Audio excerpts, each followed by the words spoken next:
Hello everyone. My name is K. Rajesh. I am from CSE C section. Today's my topic is about Mark Horowitz link to chip communication. Introduction. Most computing systems today are power limited. Whether it is 1 watt limit of a cell phone system on a chip SoC or a 100-watt limit of a processor in a server. We need to decrease the energy cost of each OP if we want to continue to scale performance at constant power. Traditionally, chip designers were able to make increasingly complex designs both by increasing the system power and by leveraging the energy gains from technology scaling. Historically, each factor of 2 in a scaling made each gate evaluation take 8x less energy. However, technology scaling no longer provides the energy savings it once did, so designer must turn to other techniques to scale energy cost. Most designs use processor-based solutions because of their flexibility and low design costs. However, they are usually not the most energy efficient solutions. A shift to multi-core system has helped improve the efficiency of processor system, but the approach is also going to hit a limit pretty soon. On the other hand, using hardware that has been customized for the specific application can be three orders of magnitude better than a processor in both energy. This paper compares ASIC solutions to processor-based solutions to try to understand the sources of inefficiency in general purpose processors. We hope this information will prove to be useful both for building more energy efficient processors and understanding why and where customization must be used for efficiency. CMOS power dissipation. Power dissipation in CMOS circuits arises from two different mechanisms. Static power, which results from resistive paths from the power supply to ground, and dynamic power, which results from switching capacitive loads between two different voltage states. Dynamic power is frequency dependent since no power is dissipated if the node value doesn't change, which static power is independent of frequency and exists whenever the chip is powered on. For users where the electronics will be inactive for much of the time, the static power must be made very low in an inactive state.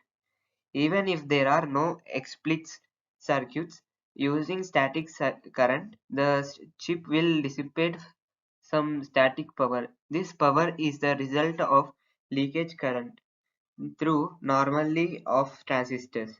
The leakage is set by the sub-threshold current of the transistor. IDS minus W by L IS into exponential of VGS minus V threshold by AVT, the thermal voltage, where VT is equal to KT by Q is around 26 millivolts at room temperature. A is the constant slightly larger than 1 and is and roughly roughly nu COX of AVT 2 or 0.3 nu amperes per nu. This leakage current and the allowable static power limit how low one can make the threshold voltage. The situation is made worse by the fact that the threshold voltage is not perfectly controlled, and thus the nominal value must guarantee that the leakage is acceptable in the worst case situation. Some numbers will make this limit clear. A 10 millimeter square chip will generally contain a few meters of transistors width. This is the static current limit for this chip is 100 new amperes. Then the leakage current of the off transistor must be under 0.1 nano amperes per new. To achieve this leakage requires width to the around 8 AVT. This is the worst case situation, which would be the highest temperature and the lowest threshold fabrication run.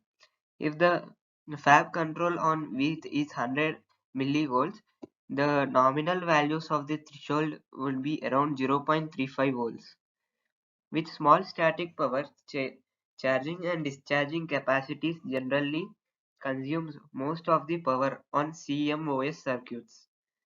In charging a load capacitor C up delta V volts and then discharging it to its original voltage, a gate pulse C delta V from the supply to charge up the capacitor and then sinks this charge to G to discharge the node. So to the end of the cycle, the gate or capacitor combination has moved C delta V of charge fr- from the G which uses C delta V of energy and in independent of the cycle time. The dynamic power of the node is the energy per cycle times the number of cycles it makes a second, or P is, equal to C delta V VDD alpha F, where alpha is the number of times that these node cycles each clock cycle and is usually called as active ratio. The dynamic power of the whole chip is the sum of equation 2 over all the nodes in the circuits. Low power design techniques. Until relatively recently, power was an after though it is a design process. Designer would optimize this design to meet performance and area constraints, and then talk with the packaging and system designers to figure out how they were going to deal with the power of the chip. Probably the most important low power design method is simply to make low power a key objective in the design process. Once this is done, a lot of power can be saved by not doing things, by simply not wasting power. For example, lowering the power supply by from 5 volts to 3.3 volts rather than using internal voltage regulation is an obvious design decision if low power is an objective. Removing circuits that dissipate static power and powering done inactive blocks are other examples to how wasted power can be saved. Transistor sizing, like simply voltage sizing is mostly presents the designer an opportunity to trade speed of the power rather than reducing their product. Since some of the load capacitance is caused by the gate capacitance or other transistors, one can reduce the energy of the operation by making all the transistors smaller. However, decreasing the size of the transistor also decreases their current drive and thus makes the gate slower. This trade-off can be easily seen using a chain of uniformly loaded inverters, which is shown in the figure 2. Different frequencies are not all gates are on the critical path. While while this problem is difficult to solve precisely, the structure of the solution remains roughly the same as a simple inverter chain, making the critical path transistors much smaller than their loads will be greatly increase and delay. Without reducing the power, the making the transistor much larger than their bodies will greatly increase the energy without having a large effect on the delay. Transition reduction. Another way to improve energy delay product is to avoid wasting energy.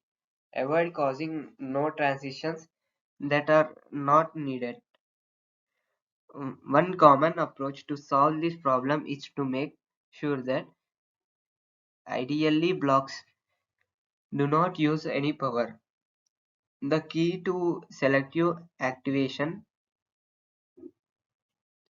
is to control objects that dissipate a significant amount of power.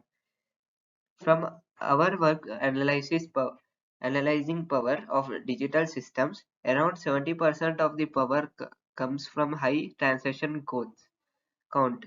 High capacitance nodes like clocks and buses, which comprise less than 20% of the nodes in a given design. While doing selective activation of a set of 64 bus lines might make sense. Trying to reduce the number of transitions in the adder that drives the bus do not. As long as the static power is small, the circuit only uses power when the node switches. Thus, an ideally section can be powered powered down simply by preventing its outputs from switching. At the block level on the chip, the activation is usually done by gating the clock of the function blocks.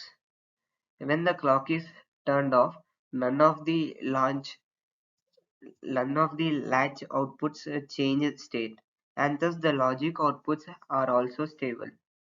Conclusion. Good design has always required one to make careful trade-offs, and low power design simply means one needs to consider energy dissipation in addition to the normal concerns of speed, area, and design time. The energy delay product is a useful guide for making these trade-offs. It allows a designer to find optimizations that provide a largest reduction in energy for the smallest change in performance. It also makes clear the strong coupling between performance and power, which is the reason that many high performance techniques are useful for low power design. Thank you.